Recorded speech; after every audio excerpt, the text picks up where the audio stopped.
important ceremony. And I must also share with you that a few days back when I went to him and presented this study, I saw really the keen interest he took, and I saw the urge into him.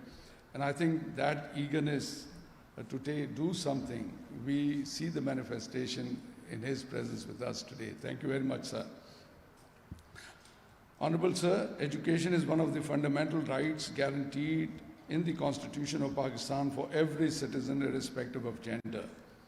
However, we see a lot of gender disparity. According to the Pakistan Social and Living Standards Measurement Survey, the literacy rate in Sindh is 57%. The percentage of girls aged 10 years and above who ever attended school is just 44%, much lower than the boys, which is about 68%. Even our Sindh Education Department, which their latest survey and its report depicts a similar picture. That was SESPNR 2019 to 24. That was the survey which was conducted by the department. Out of school children and dropout of students, particularly female students, is one of the major challenges in Sindh. Detailed causes and analysis are part of this research study which were just shared with you by Ms. Sadaf.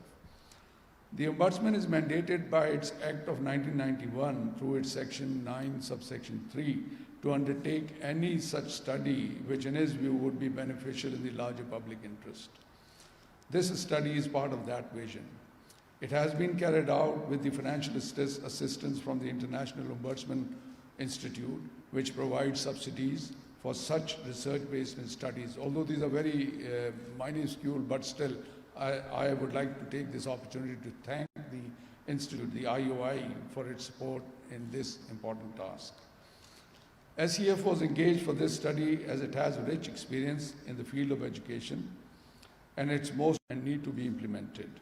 However, there are a few which need policy intervention and with very little financial implication. I would like to highlight just those with a request to the Honorable CM to kindly bring about these policy changes, which I believe would go a long way in improving the girls' education in the province, especially in the rural areas. Please.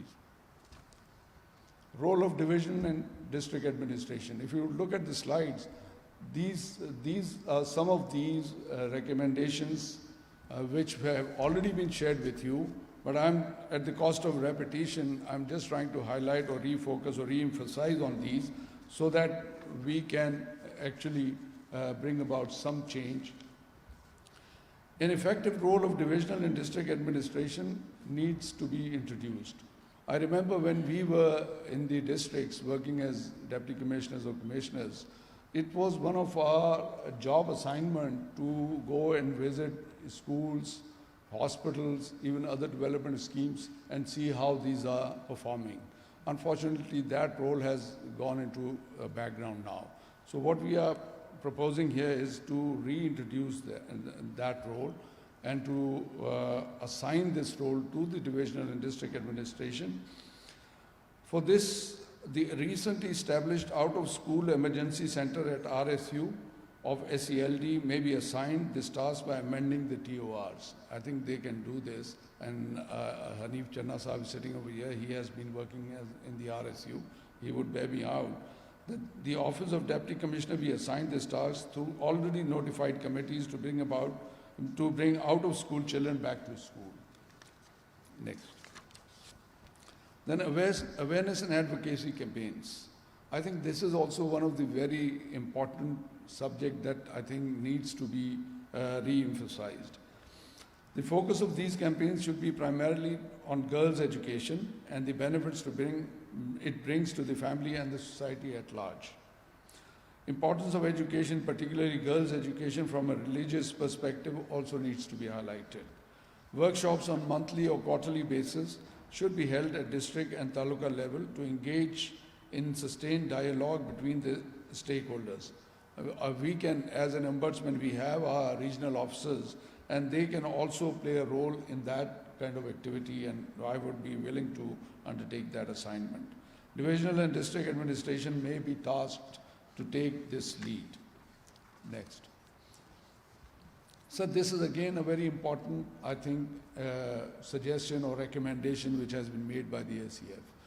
We have SMCs, and SMCs are very playing a very good role, otherwise they can. The amount of funds they get and the role that have been assigned to them, but unfortunately, because in the girls' schools, we see that females are not really in the lead of it. So what we are suggesting is that these SMCs in the girls' school should be led by the mothers of those children who are studying over there. I'm sure this will make a lot of difference. And this does not really make any financial implication. Just a policy recommendation, policy changes are required in this one. And SELD can conduct a research why SMCs have not been able to function effectively so far, so that corrective actions may be taken.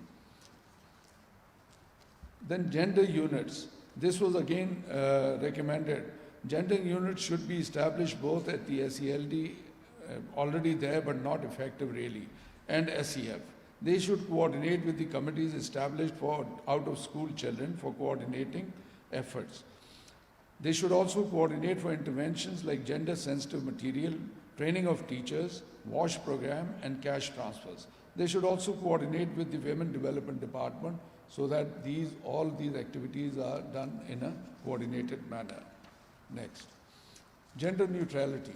I think this is again one of the major factors why the females are not really coming forward or the parents are not willing to send their children. If it is known as the boys' school, they feel that this is really not for girls. So what we are proposing over here, that it should be a gender neutral school. It should be government school, not really government boys' school or government girls' school. It should be a gender neutral school. So this again requires just a policy intervention, and it can make the difference. And we are sure that this will increase the enrollment of girls. Next. So this is again another project which was undertaken by the name of Strengthening Teachers' Education in Pakistan, which was undertaken by the Aga Khan University and the Institute for Education. But unfortunately what happened was, as we have seen in other projects also, the mentors who were trained for basically training the teachers, they took the training, they were present over there, but once the training was completed, they vanished and nobody knows where they are. So what we are proposing over here along with the SEF, that these should be identified and these should be put into proper use. I mean, these are available. These are available in the department. Where they are, we have to find out. And I'm sure the department is fully equipped and capable to find out where they are. And by the education department, I would request the CM to kindly, if he can issue a directive based on these recommendations, I think it will make a lot of difference. Next, incentive-based reward system. Sir, I think if we can introduce this kind of activity that the schools are rewarded based on their performance, I think that will also make an incentive for these schools and the administration of these schools to perform better. Next, gender responsive budgeting. SELD, we propose that SELD should make gender responsive budget as a mandatory part of their policy. Gender responsive budget would ensure gender equitable distribution of resources, and by contributing to equal opportunities for all, gender responsive budgeting in schools is essential both for gender justice and fiscal justice. These are some of the recommendations which I thought I would re-emphasize so that we can, and these you must have noticed that these really do not have any fiscal impact. So I would request that if these are sort of sent to the departments and the administrations through the Chief Secretary, I think this will make a difference. Thank you very much, sir.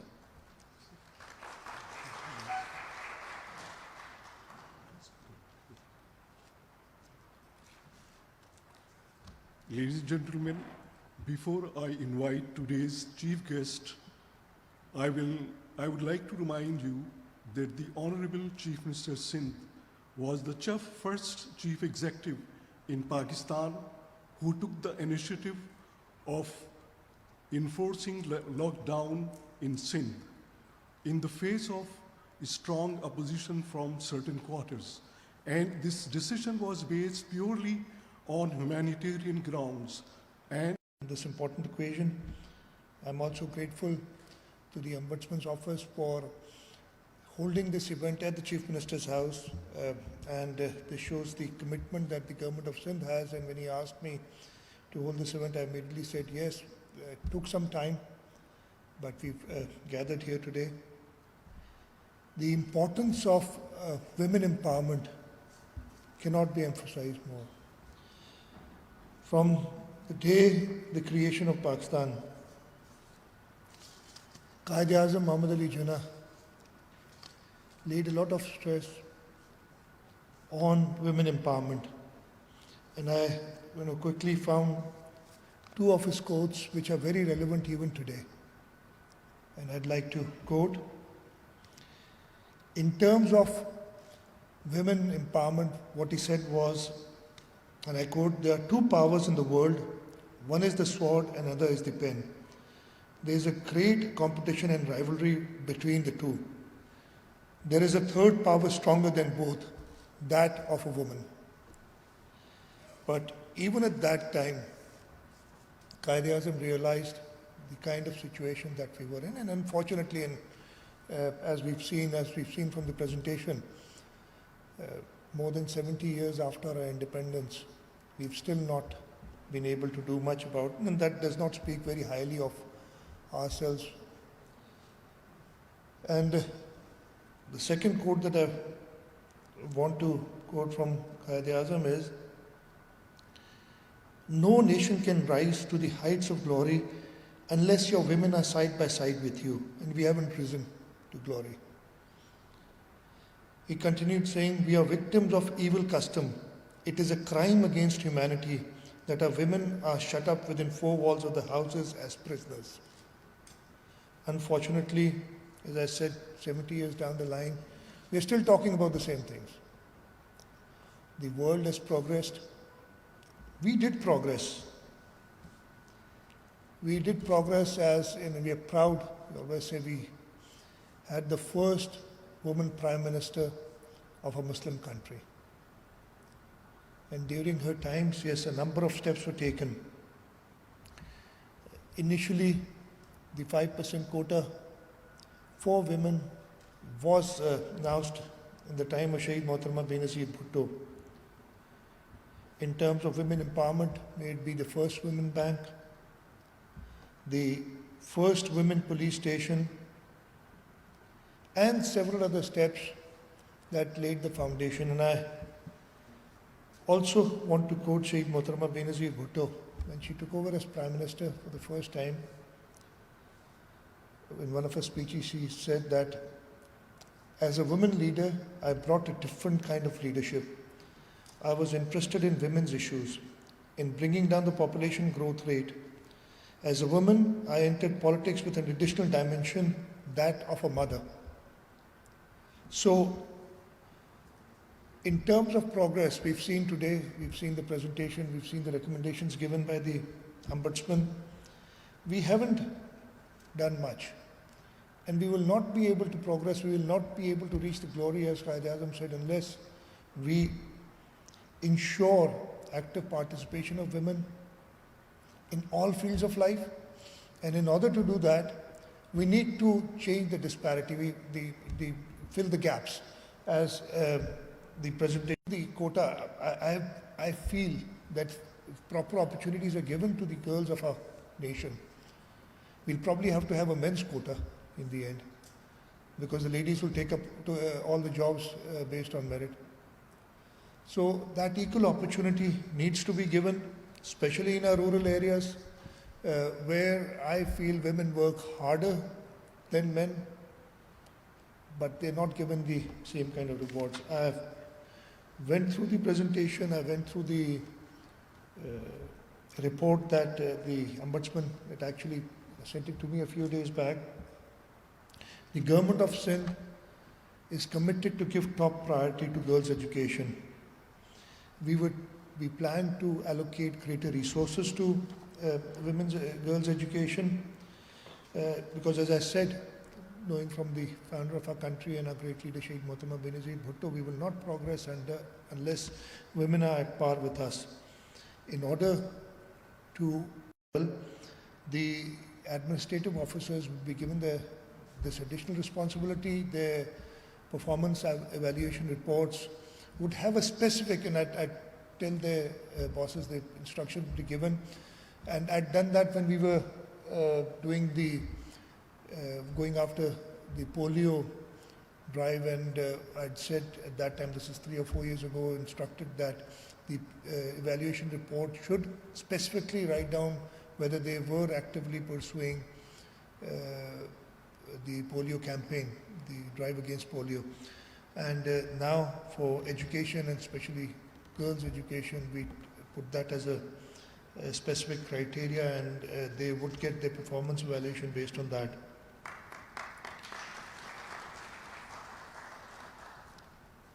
There are certain other issues which were raised, and the education Secretary Education is here, and I saw Secretary College Education also come in a little while back. Please note down the various recommendations given to the Education Department. We need to follow them. The issue is, yes, we do a lot of studies and we do great presentations, but at the end of the day, it does not translate down to the execution, and does not translate down to the school level. So please, follow up on each one of those recommendations. There's a recommendation that SMCs to be headed by mothers. The Pakistan People's Party, and I'd like to mention especially, this was 2008, our government had come after the Shahadat of Mohtamma Benazir Bhutto, and President Asif Ali Zardari took over, and the very first initiative, and there's some people here who were part of that initiative, he said was that the land grant which the government does, and especially the Sindh government, we were asked, we executed that land grant should be in the name of women of the house. And then, that entire scheme, lands were given, the asset was given to the head of, not the male member of the household, but the woman head of the household. And there was, so this recommendation also, again, I'll ask the Education Department to look into it. We may have issues at some places where we don't find women, but then, please, I don't think a mother, as if you look at Quaid-e-Azam's quote, he did not say an educated woman is mightier than the sword and the pen. He said a mother is mightier than the sword and the pen. So a mother is by far the most powerful personality in the house. So this is a great idea, and we should try and implement it. In terms of gender equality, one of the steps that we took now is lowering of the marks. Again, it's not equality in my sense. I would say we've achieved gender equality when we said that we say, at least 10% of the jobs would be reserved for males, because women take up all the jobs. That is the day when we'll achieve gender equality. Till then, giving an additional incentive to the ladies, in my sense, is not achieving gender equality. It's moving towards that, and we should do that. The 140 mentors that you talked about, I was not aware of this. The Education Department, please, these trainers or mentors that they've talked about, please let me know, and we'll pursue that. And definitely this is a resource that we do have, and we'll look at it. The Benazir Income Support Program, yes, it won national accolades. The federal government is running this program now, so we probably would not have that kind of a say in this, but in the province, we are also running a conditional cash transfer. We've done an agreement with the World Bank, and in the health and in the education sector, we are doing this conditional cash transfers, and they are all women targeted. In the health sector, we are doing a conditional cash transfer to women who come for prenatal and postnatal pregnancies. And it's been a huge success. We've started a pilot program in 2 of the tehsils, and now we're going to do it across the board. Even in the education sector, yes, conditional cash transfer to families who send their girl students to school is definitely, unfortunately, my coordinator on social protection is not here, but I'll ask Sajid Saab to tell Haris Qazdar to, I'm sure he's incorporated this in the program, but he should look at the study also and see where value can be added, and we follow this. So, to sum it all, this is probably one of the most important initiatives that any government can take. Women are more than 50% of our population, and if this 50% population does not participate in nation building, we are already starting with a handicap. And until and unless we ensure that women are equal participants in all walks of life, we will not be able to achieve the glory that Quaid-e-Azam had the vision for. We will not achieve the progress and the success which Shaheed Mohtarma Benazir Bhutto had in mind when she talked about her. And again, just recalling Mohtarma Benazir Bhutto, Shaheed did not say that I'm adding in extra dimension because I'm a woman. She used the word mother. As a mother, so as you said, you don't need to be educated. You need to be a mother to realize, the problems of the family and their risk. So, as I said, it's one of the most important, and we can't achieve women empowerment unless we educate our girls properly. So this chain has to start from there. We've already left behind. The world has surpassed us. The world is much ahead, but we need to work extra in order to achieve these goals of women education. Once again, I appreciate the efforts of the Ombudsman Sindh and encourage him to carry out more such studies on various other issues which can be highlighted and address service delivery at the grassroots. Once again, I thank you all for being here, and inshallah ta'ala we'll look forward to other such gatherings where I can get further input. The government can get help from people who have experience in order to better perform and better serve the people of this province and the people of this country. Thank you very much.